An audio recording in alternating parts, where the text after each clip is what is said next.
হর হর মহাদেব। আজকে একটা বিষয় নিয়ে আলোচনা করছি।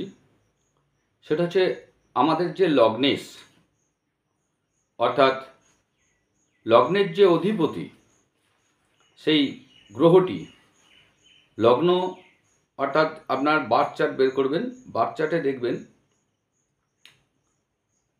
যে জেনারেল বার্থ চার্টে আপনার যদি ধরুন প্রথম 1 নাম্বার ঘরে যদি 4 লেখা থাকে, তাহলে জানতে হবে এটা হচ্ছে কর্কট লগ্ন। 2 লেখা থাকলে বৃষ লগ্ন। তো সেইভাবে আমরা অলরেডি প্রথম ক্লাসগুলোতে আপনাদেরকে বুঝিয়েছি, ওইটা নিয়ে আর ডিটেলসে যাচ্ছি না, ওইগুলো একটু দেখে নেবেন। আর কোন লগ্নের কি অধিপতি গ্রহ সেটাও আমি একটা চার্ট হিসাবে দিয়ে দিয়েছি, সেটাও দেখবেন শর্ট ভিডিওতে দেওয়া আছে। তো ওগুলো দেখে নিলে আপনাদের এগুলো সুবিধা হবে, তা নাহলে ভিডিওটি বড় হয়ে যাবে। সেই জন্য ওগুলোতে আর ডিটেলসে যাচ্ছি না। আমি আজকে আলোচনা করতে এলাম, সেটা হচ্ছে ঋষি পরাশরের মত অনুযায়ী আমাদের যে লগ্নেশ, অর্থাৎ লগ্নের অধিপতি গ্রহটা কোন জায়গায় বসলে, মানে আপনার যে মেন বার্থ চার্ট, এই গোচরটা বলছি না আমি, মেন বার্থ চার্ট, সেই মেন বার্থ চার্টে আপনার লগ্নের অধিপতি গ্রহটা কোন জায়গায় বসে আছে, তো সেই অনুযায়ী আপনি কিন্তু সারা জীবন রেজাল্ট পাবেন। গোচরের ফল তো আসে যায়, চেঞ্জ হয়, কিন্তু সারা জীবনের যে ব্যাপারটা সেটা কিন্তু আপনাকে মেন বার্থ চার্ট যেটা আছে, আপনার ডেট অফ বার্থ টাইম দিয়ে যেটা তৈরি হবে, সেইটাই হচ্ছে আপনার মেন। ওইটা ধরে আপনি দেখবেন। তো দেখি কি বলছে ঋষি পরাশর। প্রথম স্থানে যদি বসে, অর্থাৎ লগ্নেই বসে রইল, তখন কি বলছে না, বলছে যে এইরূপ জাতক কি হবে, সুদেহী, দেহটা খুব ভালো, তার শরীর নিয়ে কোনো সমস্যা থাকছে না, নিজ বাহুবলে বলিয়ান হবে, চঞ্চল হবে, মনস্বী হবে, দ্বিভাজাযুক্ত এবং কি হবে, পরদ্বারগামী হয়ে থাকবেন। এটা হচ্ছে ঋষি পরাশর বলছেন। তাহলে মনটা তার ভালোই হবে, কিন্তু চঞ্চল প্রকৃতির হবে, এবং তার শরীর স্বাস্থ্য সারা জীবন ভালোই যাবে। এরপর অর্থাৎ অ্যাকচুয়ালি তিনি নিরোগ হবেন, যশস্বী হবেন। যদি এই লগ্নেশ দ্বিতীয় স্থানে, সেকেন্ড স্থানে বসে, তাহলে কি বলছেন, লগ্নে এসে ধনগেলোভে শলাভি পীড়িত নর সুশীল ধর্ম বিন্মানি বহুদার গুণৌজত। তার মানে এটা কি বলছেন ঋষি পরাশর, বলছেন এরকম জাতক জাতিকা রোগগ্রস্ত হবেন, কিন্তু লাভকারী হবেন, প্রফিট করবেন, কিন্তু রোগগ্রস্ত হবেন। সুশীল হবেন, ধর্মজ্ঞ হবেন, গুণবান হবেন, এবং একাধিক পত্নীযুক্ত হতে পারেন। ঋষি পরাশরের যে শাস্ত্র অনুযায়ী ঋষি পরাশর যেটা বলেছেন সেই অনুযায়ী আমরা এটা আলোচনা করছি। সেই সঙ্গে তিনি উচ্চ পদাধিকারীও হবেন। কিন্তু বলছে তৃতীয় স্থানে যদি বসে, তাহলে কি হবে না, লগ্নে সে সহজে ষষ্ঠে সিংহতুল্য পরাক্রমী সর্বসম্পদযুত মানি দিবার্য মতিমান সুখী। অর্থাৎ সিংহতুল্য পরাক্রমী, কেন এটা থার্ড হাউসটা আমাদের পরাক্রমের ঘর, তা সিংহের মতন তার পরাক্রমটা হবে, ঠিক আছে, মান্যগণ্য হবে, সুখী হবে, দ্বিপত্নীযুক্ত হবে, মানে হওয়ার চান্সটা বেশি, বহুবিধ সম্পদের, অনেক রকম ধরনের সম্পদ তার থাকবে। কিন্তু তার মানে সম্পদের ঘরে যেহেতু থার্ড হাউসে বসছে, পরাক্রমের ঘর, তাই তার পরাক্রমের মাধ্যমে প্রচুর সম্পদ সে কিন্তু অর্জন করতে পারবে। সর্বসম্পদ যুত মানি, তার মানে সর্বসম্পদ, সব দিক দিয়ে তার সম্পদ থাকবে, এবং মানিগুণী লোকও হবেন। কিন্তু কি বলছে, দ্বিভার্য মতিমান সুখী, দ্বিপত্নীযুক্ত হতে পারেন, কিন্তু তিনি সুখীও হবেন। এরপর আমরা চলে আসছি চতুর্থ ঘরে। যদি ওই লগ্নেশ আপনার 4 নম্বর ঘরে, লগ্ন থেকে 1, 2, 3, 4 নম্বর ঘরে যদি আপনার লগ্নেশ বসে যায়, তখন ঋষি পরাশর কি বলছেন যে কি হতে পারে, শাস্ত্র অনুযায়ী, ঋষি পরাশরের নিয়ম অনুযায়ী কি বলছে, লগ্নপতি দশমে তুর্যে পিতৃমাতৃ সুখান্তিত বহু ভাতৃযুক্ত কামী গুণ সৌন্দর্য সংযুত। অর্থাৎ এই ধরনের যে জাতক বা জাতিকা তারা কি হবেন, সচরাচর কি হবে, পিতৃমাতৃ সুখান্বিত, মানে পিতৃমাতৃ সুখ তাদের প্রচুর থাকবে, পিতামাতার সুখ তিনি পাবেন। বহু ভাতৃযুক্ত, বহু ভাতৃযুক্ত মানে তাদের অনেক ভ্রাতা থাকতে পারে, একাধিক ভ্রাতা। কামী মানে হচ্ছে কাম প্রবণ, গুণ সৌন্দর্য, গুণবান হবেন, সৌন্দর্যযুক্ত হবেন। তাহলে এখান থেকে বোঝা গেল যে 4 নম্বর ঘরে যদি আমার লগ্নেশ বসে তাহলে তিনি কিন্তু সুখী হবেন। কি বিষয়ে, যেহেতু 4 নম্বর মায়ের ঘর, মায়ের, সেজন্য মাতার বিষয়ে বিশেষ সুখী হবে, পিতা মাতা দুটো বিষয়েই সুখী হবে। বিশেষ করে আমি বলবো যেটা মাতার মাতৃসুখ তার মধ্যে প্রচুর থাকবে, কিন্তু বহু ভ্রাতাযুক্ত হবে, কামপ্রবণ হবেন, প্রচুর গুণবান হবেন এবং সৌন্দর্যযুক্ত হবেন। 5ম ঘরে যদি লগ্নেশ বসে যায়, লগ্নেশ 5ম স্থানে 5 নম্বর ঘরে 1 2 3 4 5 করে এলেন, নিয়ে বাঁ দিক থেকে কাউন্ট হবে, বাঁ দিক থেকে জাস্ট এইভাবে কাউন্ট করে আসছেন। 5 নম্বর ঘরে আপনার লগ্নেশ যদি বসে, ধরুন আপনার কর্কট লগ্ন, তাহলে কর্কট লগ্নের লগ্নেশ কে হচ্ছে চন্দ্র, চন্দ্র যদি আপনার 5 নম্বর ঘরে বসে তখন আপনার কি রকম রেজাল্ট পাবেন।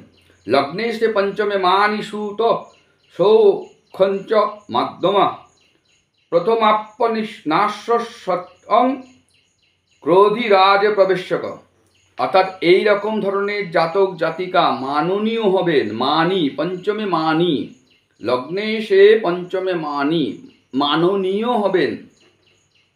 আর কি হবে, মধ্যম প্রকার সন্তান সুখযুক্ত হবে। কি বলছে, সুত সৌখঞ্চ মধ্যম, তার মানে কি সন্তান সুখ থাকবে কিন্তু মধ্যম প্রকৃতির হবে, ক্রোধী হবে আর রাজানুগ্রহ ধন্য হবে, অর্থাৎ সরকারের সে সঙ্গে যুক্ত কোনো কাজ করবেন তিনি। এখনকার রাজা বলতে তো সরকার, তো সেই সরকারি কাজের সঙ্গে তিনি যুক্ত থাকতে পারেন। আর কি হবে, প্রথম সন্তান সচরাচর অকালে বিনাশযুক্ত হয়। প্রথমাপ্যনাস্য স্যাত ক্রোধী রাজ প্রবেশক, তাহলে প্রথম সন্তান সম্ভবত তার নষ্ট হওয়ার সম্ভাবনা থাকতে পারে, ঠিক আছে, কিন্তু তিনি ক্রোধী হবেন, রাগটা তার প্রচুর থাকবেন 5মে যখন লগ্নেশ বসবে, ঠিক আছে, কিন্তু সরকারি কাজের সঙ্গে যুক্ত থাকবেন। 6ষ্ঠ স্থানে যদি এই লগ্নেশ আমার বসে তখন কি হবে, এরা সচরাচর কি হবে, সিংহ সদৃশ্য পরাক্রমযুক্ত হয়, মানে কি তাদের পরাক্রমটা সিংহের মতন হবে, মাননীয় হবে, মানে মান্যগুণ্য লোক হবেন উনি, ব্যক্তি বা মহিলা যিনি থাকবেন তিনি কিন্তু মাননীয় হবেন, সবাই মানবে তাকে। সুমতি, তার মতিটা খুব ভালো হবে, সুধীও হবে, সুন্দর, আর দ্বিপত্নীযুক্ত সম্পদশালী, তার প্রচুর সম্পদ থাকবে কিন্তু দ্বিপত্নীযুক্ত হওয়ার সম্ভাবনাটা বেশি। ঋষি পরাশর বলছেন, ঋষি পরাশরের শাস্ত্র অনুযায়ী আমরা এগুলো দেখতে পাচ্ছি। লগ্নপতি যদি আপনার 7মে বসে তখন কি হচ্ছে, বলছে লগ্নে সে 7মে যস্য ভাজ্যা তস্য ন জীবর্জিত বর্তি, তার মানে এরকম জাতক বা জাতিকার পত্নী জীবিতা থাকে না। লগ্নে সে 7মে যস্য ভাজ্যা তস্য ন জীবিত, তার মানে কি তার যে ভার্যা তস্য ন জীবতি, মানে অর্থাৎ জীবিত থাকার সম্ভাবনা খুব কম থাকবে, কে পত্নী। এরূপ জাতক বিতৃষ্ণ হবেন, প্রবাসী এবং দরিদ্র। সচরাচর এরূপ জাতক রাজকোষেও, মানে রাজার যে সরকারি কোনো একটা কোপ তার উপর আসতে পারে, সরকারি কোনো আইন কানুনের ঝামেলায় তিনি পড়তে পারেন। ঋষি পরাশরের নিয়ম অনুযায়ী আমরা এটা প্রেডিকশনটা যেটা দিয়েছেন উনি, তো সেই ঋষি পরাশরের নিয়ম অনুযায়ী, শাস্ত্রজ্ঞ অনুযায়ী এটা হচ্ছে অ্যাকচুয়ালি এই রকম ধরনের যাদের লগ্নের 7মে থাকে তাদের আর্থিক ভাগ্যটা খুব একটা স্থিতিশীল হয় না, আজকে ভালো কালকে খারাপ, আজকে টাকা আছে কালকে নাই, এইরকম ধরনের হওয়ার সম্ভাবনাটা বেশি। 8মে থাকলে কি হবে, বলছে এরকম জাতক জাতিকা কি হয় না, গুহ্য বিদ্যায় পারদর্শী হয়, অকাল সায়েন্স, অ্যাস্ট্রোলজি, তারপরে তন্ত্রবিদ্যা, এইসব জায়গায় তিনি কিন্তু খুব পারদর্শী হবেন। মন্ত্রসিদ্ধ এইসব জায়গায় তিনি কাজ করবেন। আজকে না করলেও ইন ফিউচার তাকে দেখবেন ওই দিকে নিয়ে যাবেই। লগ্নেশ যদি কোথায় থাকে? অষ্টমে থাকে। এছাড়া কি হচ্ছে? দ্রুত ক্রীড়াসক্ত, তস্কর সুলভ, মানে এদের চৌর্যবৃত্তি একটা ব্যাপারটাও থাকছে, স্বভাব বিশিষ্ট হবে এবং তাদের রাগটাও হবে প্রচুর। মহাক্রোধী, পরনারী ভোগকারী হবেন। এটা হচ্ছে ঋষি পরাশরের নিয়ম অনুযায়ী তিনি যেটা প্রেডিকশন দিয়েছেন শাস্ত্র অনুযায়ী, সেইগুলো অষ্টমে থাকলে, তার মানে অষ্টমে থাকলে লগ্নেশ খুব একটা ভালো দেখাচ্ছে না। তাতে করে কি হচ্ছেন, তিনি যত তার এই ফলটাকে, যে খারাপ যে রেজাল্টগুলো আসছে সেগুলোকে দূরীভূত করতে গেলে তাকে কী করতে হবে? যে বললাম যে গুপ্তবিদ্যায় তাকে পারদর্শী হতে হবে এবং মানুষের হয়ে কাজ করতে হবে। যত মানুষের হয়ে কাজ করবে, অর্থাৎ সকলের উপকারে যাতে লাগেন, তাহলে আপনার এই যে খারাপ দিকগুলো সেগুলো কিন্তু নষ্ট হবে। বলছে যদি জন্মকুণ্ডলিতে আপনার লগ্নেশ নবম স্থানে বসে যায়, 9th হাউসে, তাহলে কি হবে? লগ্নেশে নবমে পুংস ভাগ্যবান জনবল্লভ, মানে এরব জাতক জাতিকা সৌভাগ্যশালী হয়। মানে এদের ভাগ্যের মতন অন্যদের ভাগ্য হবে না, কেননা লগ্নেশ বসে গেছে ভাগ্যের স্থানে।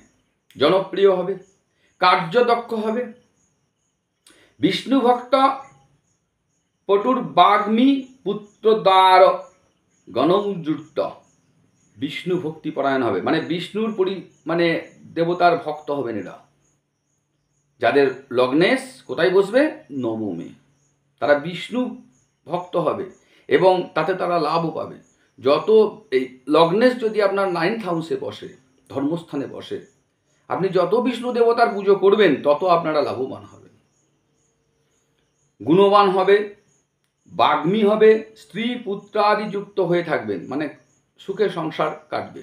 লগ্নেশ তার মানে নবমে থাকা খুব ভালো ঋষি পরাশরের নিয়ম অনুযায়ী।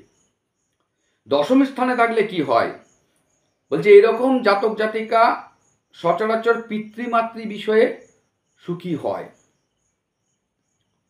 দশমে থাকলে বহু ভ্রাতাযুক্তও হতে পারেন। আর কি হয়? কাম প্রবণ হবেন, গুণী হবেন, সৌন্দর্যমণ্ডিত হয়ে থাকবেন। এটা হচ্ছে ঋষি পরাশরের নিয়ম অনুযায়ী আমরা আলোচনা করছি। যদি এই লগ্নেশ আপনার একাদশ মানে 11th হাউসে বসে, তাহলে কি হবে? জাতক গুণবান তো হবেনই, ধার্মিক হবেন, মাননীয় হবেন, সুশীল হবেন, একাধিক ভার্যাযুক্ত হবেন, গুণবান এবং সব বিষয়ে, যে কোনো বিষয়ে আপনি ব্যবসা করুন, যাতে হাত দেবেন লাভ করবেন। কিন্তু সঙ্গে আপনার শরীরে রোগও থাকতে পারে, রোগযুক্ত হবেন। তো অ্যাকচুয়ালি লগ্নেশ একাদশে থাকলে লাভ দেয়, প্রচুর প্রচুর লাভ দেয়, কিন্তু কি বললাম, মানে অনেক ভার্যাযুক্ত হতে পারেন আর সঙ্গে শরীরে রোগও থাকতে পারে। দ্বাদশ স্থানে থাকলে কি হবেন? বলছে দ্বাদশ স্থান হচ্ছে আমাদের কি, মোক্ষ প্রাপ্তির ঘর। এই ঘরে যদি লগ্নেশ থাকে তাহলে কি হচ্ছে, গুপ্ত বিদ্যা যেটা বললাম, সিদ্ধ বিদ্যা বিশারদ হবে। আর কি, তস্কর ভাব বিশিষ্ট থাকতে পারেন। মহাক্রোধী, রাগ কিন্তু তার প্রচুর হবে, প্রচুর রাগ হবে। রাগটাকে কন্ট্রোল করতে গেলে আপনাকে কি করতে হবে? ধর্ম নিয়ে থাকতে হবে। যত ধর্ম নিয়ে থাকবেন, ঠাকুর দেবতা মন্ত্র পাঠ করবেন, তত আপনার এইসব জিনিসগুলো কন্ট্রোল হবে। আর কি হবে?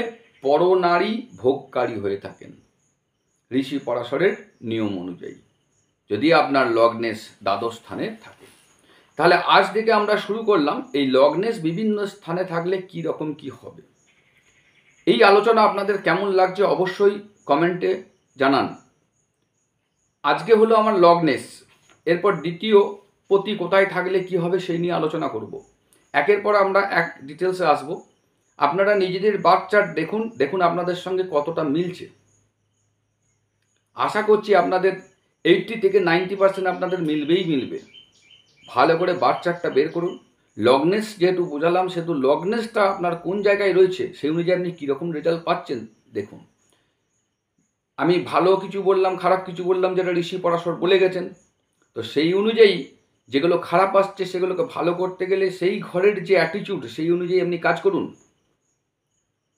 তাহলে দেখুন ভালো রেজাল্ট পাবেন। আর যদি চ্যানেলটি ভালো লাগছে অবশ্যই সাবস্ক্রাইব করুন, লাইক করুন, বেশি বেশি করে শেয়ার করুন, যাতে সবাইকার মধ্যে এটা ছড়িয়ে যায়, সবাই নিজের জিনিস নিজেরটা দেখতে পায়। আশা করছি আপনাদের ভালো লাগলো। ধন্যবাদ। হর হর মহাদেব।